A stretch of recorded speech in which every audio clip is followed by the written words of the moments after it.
Dale Schroeder spent 67 years as a blue-collar carpenter, lived in a tiny, rusted-out trailer, and famously owned only 2 pairs of jeans, one for work and one for church.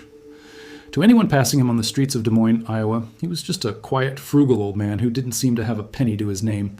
But when he passed away in 2005, the town discovered that the man in the dusty overalls had been hiding a secret $3 million fortune, and he had a very specific plan for every single cent of it. Dale grew up in the kind of poverty that leaves a permanent mark on your soul.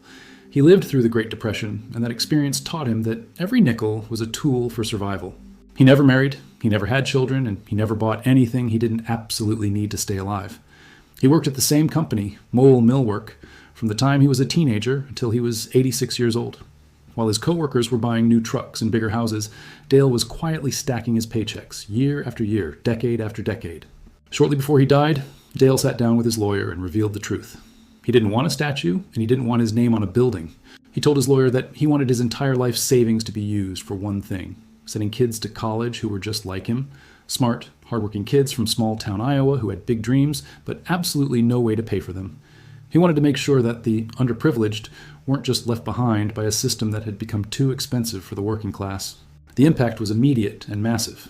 Because of Dale's discipline, 33 young people, now known affectionately as Dale's kids, went to college completely debt-free. We're not just talking about a small grant. Dale paid for their tuition, their books, and their room and board. He effectively wiped out the biggest financial burden of their lives before they even started their careers. These 33 individuals have gone on to become doctors, teachers, therapists, and engineers. They are a living, breathing legacy of a man who chose to live small so that others could live large. What makes Dale's story so personally valuable for us today is the way it redefines what it means to be wealthy. In a world where we are constantly told to consume, show off, and upgrade, Dale did the opposite. He understood that his labor had a value that could outlast his own life. He didn't see his $3 million as a way to buy comfort. He saw it as a way to buy opportunity for people he would never even meet. When the scholarship fund finally sent its last student to graduation in 2019, the group gathered to honor the man they never knew.